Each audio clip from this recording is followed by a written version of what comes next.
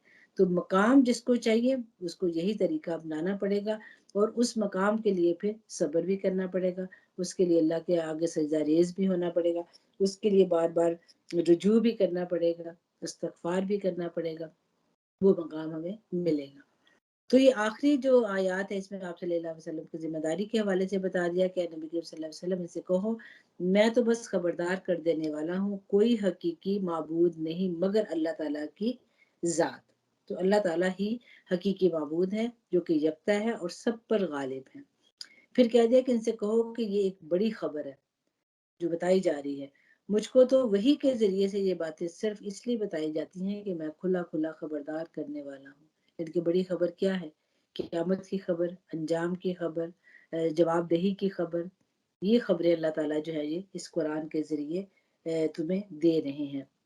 اور پھر اس کے ساتھ کہا کہ نبی کریم صلی اللہ علیہ وسلم ان سے کہہ دو کہ میں اس تبلیغ پر تم سے کوئی اجر نہیں مانگتا، اور نہ میں بناوٹی لوگوں میں سے ہوں، یعنی کہ مجھے تم سے کوئی اجر نہیں چاہیے۔ یہ تو ایک نصیحت ہے، اللہ تعالیٰ نے یہ ایک نصیحت ہے جو کی ہے، اور تمام جہان والوں کے لیے تھوڑی مدت ہی گزرے گی کہ تمہیں اس کا حال خود معلوم ہو جائے گا۔ ان کے آپ صلی اللہ علیہ وسلم کو بتایا جا رہا ہے کہ یہ قرآن ایک نصیحت ہے، اور تمہیں جو ہے خود بخود جلدی ہی پتہ چل جائے گا کہ جو کچھ یہ ہو رہا ہے۔ اب اگلی آیت میں یعنی کہ ہم دیکھتے ہیں کہ جیسے میں نے شروع میں بھی آپ سے یعنی کہ ہر دفعہ ہم کوئی نہ کوئی ایسی آیت آتی رہی ہے ذکر کر کے، تو پہلی آیت میں اللہ تعالیٰ نے کیا فرمایا تھا؟ صاد والقرآن ذی ذکر، یعنی کہ صاد قسم ہے نصیحت بھرے قرآن کی۔ تو یہ قرآن جو ہے یہ نصیحت سے بھرا ہوا ہے، اور یہ تمہارے لیے ایک نصیحت ہے، اور تم نے اس سے نصیحت حاصل کرنی ہے۔ پھر ہم باقی بھی کچھ جو آیات آگے آئی ہیں ان آیات کو بھی دیکھتے ہیں، کہ جیسے آیت 87، اس میں بھی جو آخری جو آیت ہے اس میں بھی اللہ تعالیٰ کہہ رہے ہیں ان ہوا الا ذکر للعالمین، یہ جہان والوں کے لیے ذکر ہے۔ پھر اللہ تعالیٰ 49 میں کہتے ہیں ھذا ذکر، یہ ایک ذکر ہے، یہ ایک نصیحت ہے، وان للمتقین لحسن مآب، یعنی کہ یہ متقین جو ہیں یقیناً ان کے لیے بہترین ٹھکانہ ہے۔ پھر اللہ تعالیٰ بتاتے ہیں کہ ہم نے اسے اس کے اہل و عیال واپس کر دیا ایوب علیہ السلام کے، اور پھر کیوں کس وجہ سے اللہ تعالیٰ کہتے ہیں کہ اپنی طرف سے رحمت کی طرف کے طور پر، عقل اور فکر رکھنے والوں کے لیے، اور درس کے طور پر یعنی کہ نصیحت کے طور پر، ذکر للأول الالباب، تو ہم حضرت ایوب علیہ السلام کے بارے میں سوچ سکتے ہیں۔ پھر قرآن کا اللہ تعالیٰ نے فرمایا کتاب انزلناہ الیک مبارک لیتدبر آیاتہ لیتذکر اولو الالباب، تو یہ قرآن جو ہے یہ کیا ببرکت کتاب ہے، اور اس پہ غور و فکر کرتے ہیں کون کرتے ہیں؟ نصیحت حاصل کرتے ہیں جو کہ عقل رکھنے والے لوگ ہیں، وہ اس سے نصیحت حاصل کرتے ہیں۔ تو الحمدللہ، تو ہم دیکھیں کہ سورۃ صاد جو ہے وہ ہماری آج ختم ہوئی انشاءاللہ تعالی۔ اب اس میں ہم دیکھیں تو ایک نبی جو ہے جو خبر، کیونکہ نبا کہتے ہیں نا کہ اہم خبر دینے والا، تو وہ جو اہم خبر دینے والا ہے تو اس کے حوالے سے جب ہم دیکھتے ہیں تو وہ نبی جو ہے وہ دائی ہے کسی انسان کو کس سوچ کے ساتھ دعوت دینا۔ یہ اب ہمارے جو کرنے کا کام جو ہے کہ ہم نے دیکھنا ہے کہ ہم نے کس سوچ کے ساتھ ہم نے کسی کو دعوت، کیونکہ ہر بندہ جو ہوتا ہے نا اس کی اپنا ایک اپنا ماحول ہوتا ہے، اس کی اپنی ایک تربیت ہوتی ہے، جیسے کہ اپنا ہر بندے کا ہوتا ہے، لیکن اس میں اب ہم دیکھیں گے کہ جیسے کچھ میں نے یہاں پہ الفاظ لکھے ہوتے ہیں کہ ہم جب بھی کسی کو دعوت دیں گے نا تو کیسے دیں گے، اس کو اس کے جذبات کو سمجھتے ہوتے، اس کے میلانات کو سمجھتے ہوتے، کس طرف اس کا میلان زیادہ ہے اور کتنی مشقت وہ برداشت کر سکتا ہے، کیا کیا چیزیں اس پر اثر انداز ہوتی ہیں، اور ان کی عملی زندگی کیسی ہے نا۔ دعوت تو ہم دینا جاتے ہیں، یہ تو ہم میں سے ہر بندے کی ذمہ داری ہے کہ ہم نے اللہ کے دین کی دعوت جو ہے وہ اللہ کے بندوں تک پہنچانی ہے، تو اس کے لیے ہمیں بہت حکمت سے اپنی عقل استعمال کرتے ہوئے یہ ذمہ داری نبھانے کی ضرورت ہے۔ اور انبیاء کرام کا جو ہمارے سامنے واقعات آتے ہیں ان میں سے جب ہم دیکھتے ہیں، اور یہی آپ دیکھیں کہ قرآن پاک میں 25 سے 26 انبیاء کرام ہیں جن کے حوالے سے غالباً ذکر ان کا آتا ہے، تو اس میں ہم دیکھتے کہ ان کی زندگیوں کے حوالے سے اور بھی بہت سے دیکھتے، جیسے سورہ یاسین میں ایک بندے کا ذکر ہم نے پڑھا کہ وہ آیا، کہ وہ شخص جو تھا وہ دوڑتا ہوا آیا. پھر سورہ 7 میں جہنم کے حوالے سے کہ جو ایک شخص کہتا ہے کہ اچھا وہ کون ہے جو مجھے کہتا تھا کہ کیا سے کہتے ہیں سورہ صافات میں سے آیا کہ جس نے کہا کہ میرا ایک بندہ تھا، وہ مجھے کہتا تھا کیا تم بھی تصدیق کرنے والے ہو، تو وہ پتہ نہیں اب کہاں ہے، تو اس کو جہنم میں دکھایا جاتا ہے. سو اس طرح اللہ تعالیٰ ایک ایک بندے کا انفرادی ذکر بھی کرتے ہیں. سورۃ کہف میں دیکھ لیں، غار والوں کا ذکر اللہ تعالیٰ نے اس میں کیا، ذوالقرنین کا اللہ تعالیٰ نے اس میں ذکر کیا ہے، بتایا کہ وہ کس طرح انہوں نے اللہ کے دین کا کام، اللہ کی اطاعت گزاری انہوں نے کس طرح کی ہے. تو یہ سب چیزیں جو ہیں ان سے ہمیں سبق لینا چاہیے، دیکھنا چاہیے کہ یہ لوگ جو تھے انہوں نے کس طرح تبلیغ کی، کس طرح اللہ کے دین کا کام کیا. سب سے پہلے انہوں نے اپنے اوپر کام کیا، اپنی اصلاح کی، اور پھر ساتھ ساتھ دوسرے لوگوں کو بھی ساتھ لے کے چلتے رہے. جیسے سورۃ مومن میں وہ ایک مومن بندہ ہے جس نے فرعون کے دربار میں شہادت دی تھی. تو الحمدللہ ہمیں اس طرح مثالیں مل سکتی ہیں.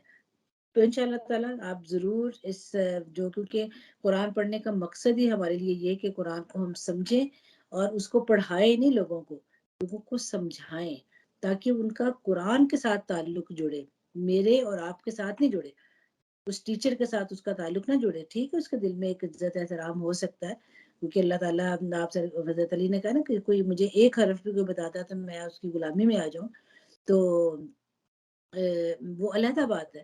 لیکن ایک ٹیچر کی ذمہ داری کیا ہے کہ ایک اسٹوڈنٹ کو قرآن کے ساتھ جوڑے، تاکہ قرآن سے اس کی ایک کمیونیکیشن ہو، کیا قرآن سے اس کا تعلق مضبوط ہو، اس کا دل کرے کہ میں قرآن کو پکڑوں اور میں دیکھوں کہ اللہ تعالیٰ مجھ سے مخاطب ہے. کیونکہ اللہ کا کلام جو ہے، اللہ کا کلام کیا ہے، وہ ہر بندے سے مخاطب ہوتا ہے.